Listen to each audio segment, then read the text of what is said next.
இன்றே டவுன்லோட் செய்து உங்கள் ஃபேவரட் ஷோக்களை என்ஜாய் பண்ணுங்க. அப்பா முருகா. அக்கா, இந்த பொண்ணு மட்டும் ஏன் முக்காடு போட்டு முகத்தை பறிச்சிருக்கணும்? முக்காடை எடுக்க சொல்லுக்கா. முகத்தை பார்த்து ஆசீர்வாதம் பண்ணாதான் நல்லா இருக்கும்.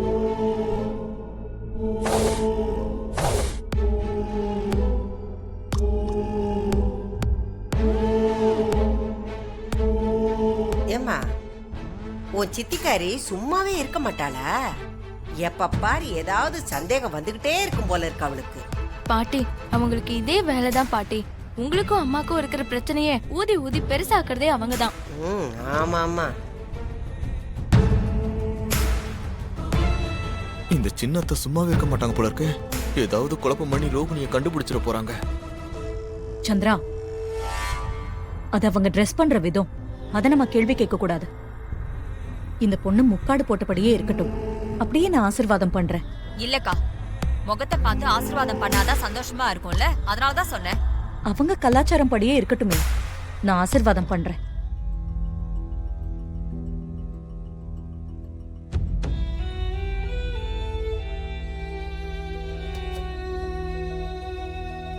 இந்தம்மா.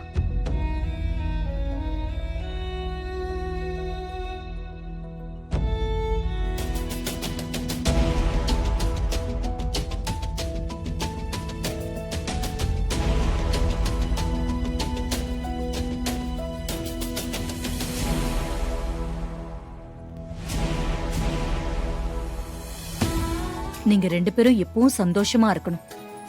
உங்களுக்கு குழந்தை நல்லபடியா பிறக்கும். உங்க குழந்தைக்கு நான் தான் பேர் வைப்பேன். குழந்தை பிறந்ததும் சொல்லிவிடுங்க.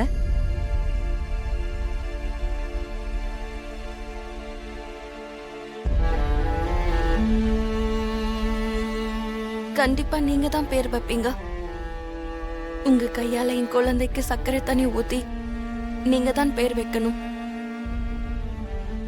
எங்க குழந்தைக்கு உங்க ஆசீர்வாதம் வேணும்.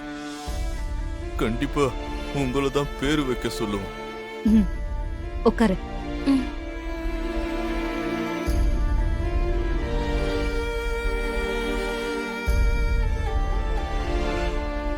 ராஜா ஏதாவது திட்டம் போட்டான்னா அதை நிறைவேற்றாம விட மாட்டான்.